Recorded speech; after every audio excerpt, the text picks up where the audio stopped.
गायिका बन्छन् अथवा सङ्गीतकारी बन्छन् अथवा सङ्गीतकार बन्छन्, उहाँहरूलाई चाहिँ भोकल राम्रो हुनु पर्यो होइन। त्यसको लागि चाहिँ के अरे हार्मोनियमको सुर सारेगामाको जुन हुन्छ त्यो सुरमा हुनु पर्यो, ताकि तपाईँ गलालाई राम्रो बनाउँछ। र त्यो सुरमा ल्याउनको लागि तपाईँले चाहिँ हार्मोनियमको सुर राम्रो हुनु पर्यो। र त्यो सुर हार्मोनियमको सुर मिलाउनको लागि पहिला एकैचोटि मिलाउन सकिँदैन। मैले 2-4 वर्ष सरसफाइ गरेँ, झाडु पोछा गरेँ, यताउता गर्दै जाँदाखेरि सुर बुझ्न थाल्यो। र यो पनि छैन कि गायकहरूलाई सुर मिलाउन आउँछ र सुर मिलाउनलाई गीत गाउन आउँछ र कम्पोज गर्न आउँछ, त्यो पनि छैन। तर मैले अहिले जुन हार्मोनियमको ट्युनिङ गरेँ, गुलाम अलीज्यू त विश्व प्रसिद्ध उहाँ चाहिँ गजल गायक हुनुहुन्छ होइन, विश्व प्रसिद्ध हुनुहुन्छ। उहाँले मैले हार्मोनियम ट्युनिङ गरेको हार्मोनियम उहाँले चाहिँ एकदम राम्रो छ भनेपछि मैले चाहिँ त्यो गर्न सक्छु, हार्मोनियमलाई राम्रो ट्युनिङ गरिदिन सक्छु। र त्यही अनुभवहरूले गर्दाखेरि आज म यहाँ पुगेको छु। हजुर, दिदी भिनाजुहरूसँग छुटेर तपाईँले आफैले गर्न थाल्नु भएको कति भयो? दिदी भिनाजुसँग त उहिले छुटेको हजुर। जस्तो 62 साल भनेपछि 64 सालमा मलाई के लाग्यो भने यहाँनिर त्यस्तो मार्केटै सुरको नौले थाहा नहुने कतिहरूलाई पछि थाहा पाएँ मैले। सुरुमा त थाहै थिएन। त्यहाँदेखि जब 2 वर्ष त्यहाँ बसेँ, इन्टर पनि पास गरेँ, अनि हार्मोनियम पसलमा काम गर्दै जाँदाखेरि त्यहाँदेखि म चाहिँ होइन अहिले चाहिँ डिजिटलाइज गर्नु पर्यो क्या हजुरको, राम्रो गर्नु पर्यो। अनि म त्यहीँदेखि म कोलकाता गएँ। कोलकातामा मैले स्पेसल कोर्स गरेँ, केही दिन मैले त्यहाँ सिकेँ र त्यहाँदेखि सिकेर बुझेर पनि यहाँ काठमाडौँ आउँदाखेरि फेरि पनि काम पाउँदैन थिएँ मैले। धेरै सङ्घर्ष गर्नु परेको त्यति बेला। जब मैले सिकेँ बुझेँ, यहाँ काठमाडौँबाट फेरि कोलकाता गएर यसको डिजिटल कोर्स लिएर सबै बुझेर सम्झेर म अब पर्फेक्ट छु भनेर मलाई लाग्यो। अझै पनि त धेरै गर्न बाँकी छ, तर हार्मोनियममा चाहिँ सुर एक सुरहरू मलाई चाहिँ पर्फेक्ट हुन थाल्यो। मैले यसलाई ट्युनिङ गर्न थालेँ। त्यस बेला चाहिँ इन्डियाको पनि थुप्रै कलाकार गायकहरूको मैले ट्युनिङ गरेको, राम्रो छ यसले गरेको, धेरै राम्रो छ विमलले भनेर भन्थ्यो। म यहाँ नेपाल आउँदाखेरि फेरि पुरानोलाई दिने, नयाँलाई चाहिँ दिने। अनि मैले चाहिँ घुमी झोला एउटा बोकेर कहाँ दौडिन्थेँ, कहाँ जान्थेँ। अनि त्यहाँदेखि पैसा नहुने फेरि इन्डिया गएँ। अनि अब यो काम छोडिदिनु पर्ला, अब यो हार्मोनियमको फिल्डमा लागेर केही हुनेवाला छैन, किनभने मलाई कामै पाउँदैन, काम सिकेर के गर्ने भनेर भाग्यमा बाबा पशुपतिनाथको कृपा पनि हुनु पर्यो। त्यसपछि म चाहिँ फेरि इन्डिया गएँ, होटलमा काम गरेँ, अन्तै धेरै काम गरेँ। अनि मान्छेहरूले चाहिँ अब यो केही गर्न सक्दैन, यो त पागल हो, मूर्ख हो, फटा हो, यो केही गर्न सक्दैन, घर परिवार पनि चलाउन सक्दैन, दुनियाँ थरीको गाली गलौजहरू गर्न थाल्यो। अनि हरेक ठाउँबाट अब अरूले कमाउँछ, यसले कमाउँदैन। त्यहाँदेखि मलाई होइन फेरि गर्नुपर्छ अब। र त्यो चाहिँ सोच विचार कहाँ भने जब इन्डिया काम गर्दाखेरि मैले बिजनेसम्यानहरूको, ठुलोबडा बिजनेसम्यानहरूको बारेमा मैले पढ्न थालेँ क्या हजुर, अध्ययन गर्न थाल्नु। हजुर, त्यहाँ समय मिल्थ्यो अनि पढ्न थालेँ। त्यो पनि भगवान बाबा पशुपतिनाथ जुराउनु पर्ने हुन्छ, सबै लेखेको हुनुपर्ने हुन्छ र आफूले कर्म पनि राम्रो गर्नुपर्ने हुन्छ। कसैप्रति नकारात्मक सोच विचार राख्नु भएन। अनि राम्रो काम गर्दाखेरि राम्रै सोच विचार हुन्छ। मैले त्यो बिजनेसम्यानहरूको स्टडी गरेँ, भागवत गीता पनि स्टडी गरेँ, रामायण महाभारत, तपाईँको सुन्दरकाण्ड, बालकाण्ड, हरेक कुराहरू मैले स्टडी गर्न, श्रवण कुमारको कहानीहरू, हजुरको चाहिँ हाम्रो धार्मिकको पुस्तकहरू छ, सबै स्टडी गर्न थालेँ र बिजनेसम्यानहरूको बारेमा स्टडी गर्न थालेँ। हरेक कुराबाट स्टडी प्रेरणा पाएँ मैले।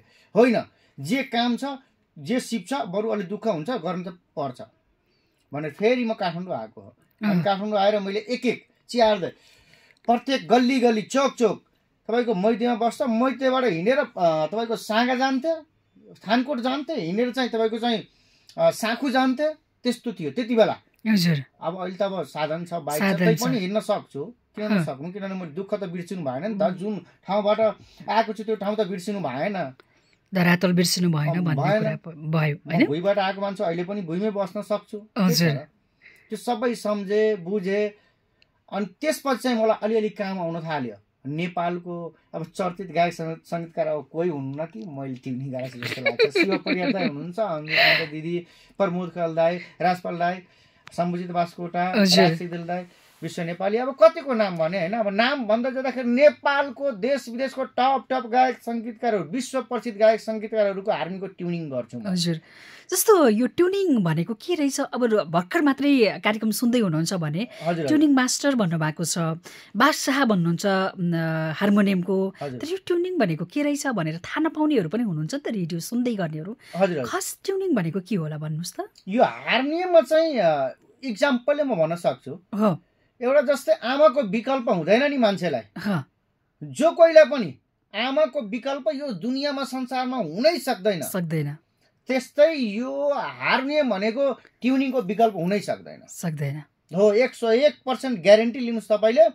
जुन हार्मोनियममा ट्युनिङ छैन, जुन हार्मोनियममा स्वर छैन, अब त्यो ट्युनिङ भनेको, स्वर भनेको पर्फेक्ट कसरी थाहा पाउने कि यसको ट्युनिङ छ छैन बुझ्ने, त्यो सबै कुरा। जस्तै तपाईँको म्युजिक इन्स्ट्रुमेन्ट जति पनि छ, हार्मोनियमको ट्युनिङले, बाजाहरूमा राजा बाजा हार्मोनियम हो। अब तब ट्युनर पनि छ र सुनेर पनि थाहा पाउन सक्नुहुन्छ। तपाईँ गिटार, सितार, तानपुरा, बाँसुरी जति पनि म्युजिक इन्स्ट्रुमेन्ट छ, सितार सबैमा तपाईँको चाहिँ हार्मोनियमबाट मिलाउँदो रहेछ।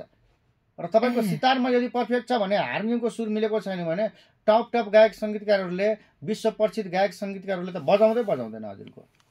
अहिले म त्यही कुरा भन्दैछु। अब थाहा पनि पाइसक्नुभयो, अब हार्मोनियम किन्दाखेरि सुर भएको हार्मोनियम किन्ने, अब सुरिलो हार्मोनियम कहाँ पाउँछ, सबै विचार गर्न थालिसक्नुभयो। अब त मलाई अहिले लामै क्यु छ, 1 महिनाको क्यु छ अहिले। हजुर दिदी, पहिला हार्मोनियम एउटामा किन्ने, ट्युनिङ गर्न अर्कोतिर लानुपर्ने थियो, तर अहिले विमल हार्मोनियम आइसकेपछि त्यही किन्यो, त्यही ट्युनिङ गर्यो होइन? हजुर, अर्डर गर्नु भयो नि घरमै डेलिभरी हुन्छ। नेपालभरि, विश्वभरि, अमेरिका, जापान, हङकङ, अस्ति पनि अमेरिका पठाएको, अमेरिका, अस्ट्रेलिया मैले गएर पनि अस्ट्रेलिया र अमेरिका मैले नै पठाइदिएँ भनेपछि दिनकै पठाउँछु दिदी। अहिले पनि अर्डर छ मेरो। यस्तो छ अहिले हजुर कि म आफै ट्युनिङ गर्छु, आफै हार्मोनियमलाई चेकचाक गर्छु, र हार्मोनियम चाहिँ ब्रान्ड पनि आफ्नै छ, कुनै तरिकाले कुनै पनि चाहिँ तपाईँको कहीँ जानै पर्दैन। म कहाँ आउनु भयो हार्मोनियमको लागि तपाईँलाई भन्न पनि पर्दैन। कस्तो हार्मोनियम चाहिन्छ तपाईँलाई, भजनको लागि हो भने भजन टाइपको दिने हो, क्लासिकल लागि हो भने एकदम डिजिटल सुर भएको चाहिँ दिने हो, डिजिटल सुर मिलाएर सुर ट्युनिङ गरेर दिने हो, ताकि तपाईँको गला नबिग्रोस्। भोलि भविष्यमा तपाईँको चाहिँ जुन गायक गायिका बन्ने सपना छ, सङ्गीतकार बन्ने सपना छ, राम्रो एउटा चाहिँ बजाउने सङ्गीतकर्मी बन्ने एउटा सपना छ भने त्यो सपना पुरा हुन्छ। यो विमल हार्मोनियमले गर्छ, मैले गर्छु। कति जति ट्युनिङ गर्नु भएको छ अहिलेसम्म? कति हार्मोनियम भन्नुभयो? हजुर, अब त विश्व रेकर्डै कायम गरिसकेपछि त के अरे यादै छैन। अब अरू कामै छैन मेरो। जस्तै म कुनै दिन खाली पनि बस्दिनँ, जुन दिन म हार्मोनियम बजाउँदिनँ, जुन दिन हार्मोनियम छुँदिनँ, त्यो दिन त मलाई कस्तो खल्लो लाग्छ। दिनै होइन कि जस्तो लाग्यो। हो, अब त्यति मात्रै होइन, आफूले चाहिँ बुझेको सम्झेको, बाबुबाजेले चाहिँ हामीले चाहिँ यो देशलाई बनाएको, त्यसैले हामीले चाहिँ गरिब, असहाय, दुखी, अपाङ सहयोग पनि गर्नुपर्छ बेला बेलामा। अब सहयोगहरूको त भन्ने कुरा भएन, मैले बेला बेलामा त्यो गरिरहेको हुन्छु। र त्यस कारणले गर्दाखेरि हार्मोनियमले त्यो तपाईँको चाहिँ यो सरस्वती माताको स्वरूप हो हार्मोनियम। अझै तपाईँको ट्युनिङ राम्रो गरिदिएपछि त एक स्वर पर्फेक्ट नभए तपाईँ घरमा बजाउनुहोस्, नकारात्मक सोच विचार शक्ति तपाईँको भित्र पस्दैन र तपाईँको भित्र पनि डिप्रेसन, टेन्सन, तनाव, बुढाबुढीको झगडा, तपाईँ घर परिवारमा चाहिँ झगडा यस्तो कुनै पनि किसिमले हुँदैन हजुरको। त्यस्तो लाग्छ मलाई। तपाईँको चाहिँ सहयोगी भावना हुन्छ हजुरको, एक अर्काप्रति सहयोग गर्नुपर्ने हुन्छ जस्तो तपाईँको चाहिँ फिलिङ आउँछ। त्यो जस्तो यहाँसँग मैले अस्ति पनि यहाँको पसलमा गएर कुराकानी गर्दाखेरि यहाँको ठुलो मन छ जस्तो पनि लाग्यो मलाई एक तरिकाबाट। मैले कति पूजाआजा गर्दाखेरि मैले लैजाऊ बजाऊ अनि ल्याइदेऊ भनेर मैले सित्तैमा नि दिएको छु भन्नुभएको छ। हजुरको यहीँबाट भन्छु म, लाइभै भन्छु हजुरलाई। के छ भने नेपालभरि, अब विश्वभरि त भन्न मिल्दैन, यहाँबाट अस्ट्रेलिया लगेर अमेरिका लगेर फेरि ल्याउनु भन्ने कुरा भएन। नेपालभरि तपाईँको धार्मिक काम गर्दै हुनुहुन्छ, कुनै पूजाआजा गर्दै हुनुहुन्छ अथवा भागवत लगाउँदै हुनुहुन्छ भने, सामूहिक कार्य छ भने तपाईँलाई हार्मोनियम म उपलब्ध गराउँछु। 1 रुपियाँ पनि लाग्दैन। तपाईँ धार्मिक कामको लागि हार्मोनियम, मसँग हार्मोनियम छ, अहिलेको लागि हार्मोनियम दिन्छु। हार्मोनियम लिएर जानु, बजाएर सुरक्षित साथ तपाईँ लिएर आउन सक्नुहुन्छ म कहाँ। तर 1 रुपियाँ पनि पर्दैन। यदि तपाईँले लाग्छ भने यसो फुल प्रसाद ल्याइदिनु नभए त्यो पनि पर्दैन। भगवानप्रति त्यस्तो आस्था विश्वास र सबै कुरा भगवानले त दिनुहुन्छ हामीलाई, र हामी त अब सनातन हिन्दू हो नि त। हाम्रो चाहिँ अहिले मैले यो गर्नु हुँदैन, यो काम गर्नुपर्छ, यो काम गर्नु हुँदैन, यो काम गलत हो, त्यो सबै सोच विचार कहाँबाट आएको हो? त्यो हाम्रो रीतिरिवाज संस्कृतिबाट आएको हो नि त, त्यो त हाम्रो हिन्दू धर्मबाट आएको हो नि त।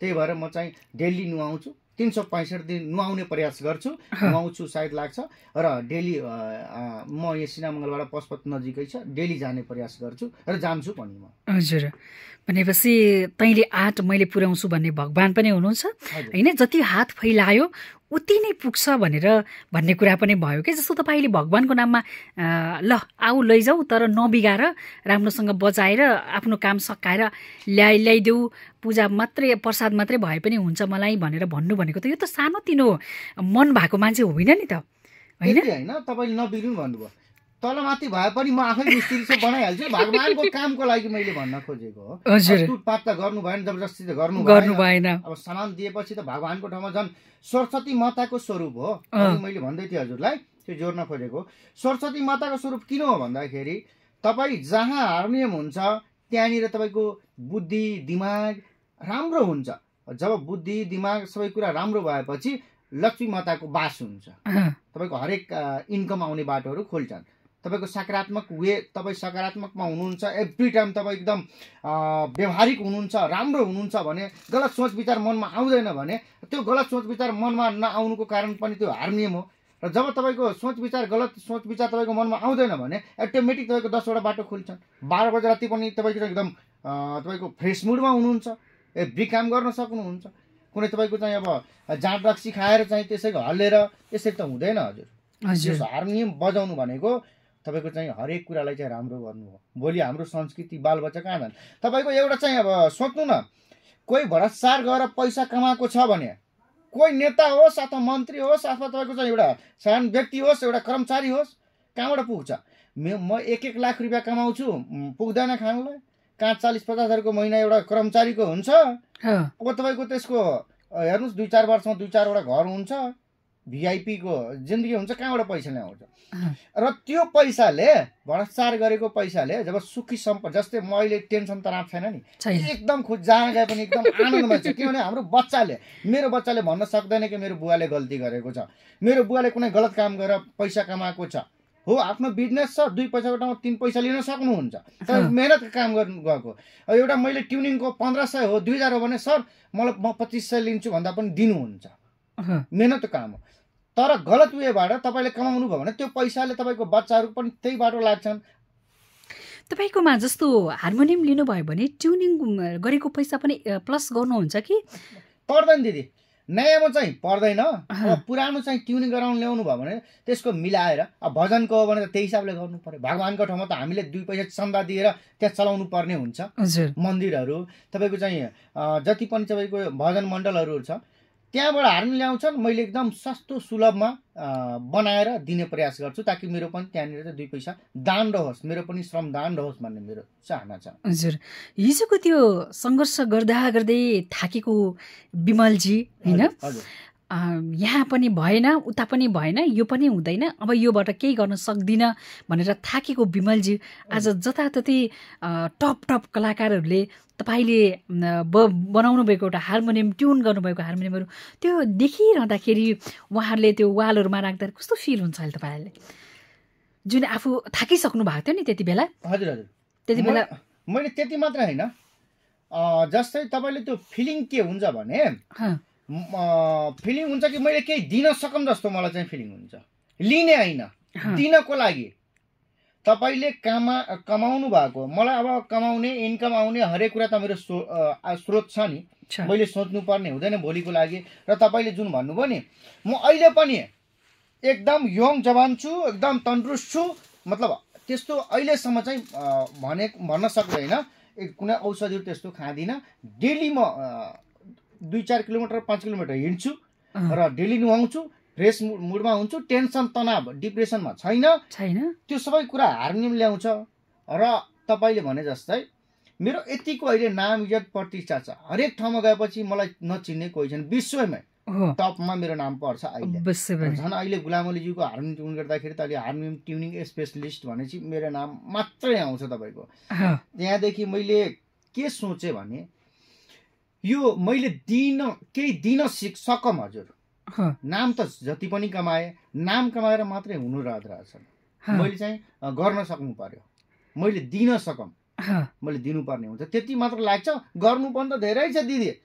मैले केही गरौँ, यो समाजको लागि, यो देशको लागि, यो संसारको लागि केही गरौँ हजुर।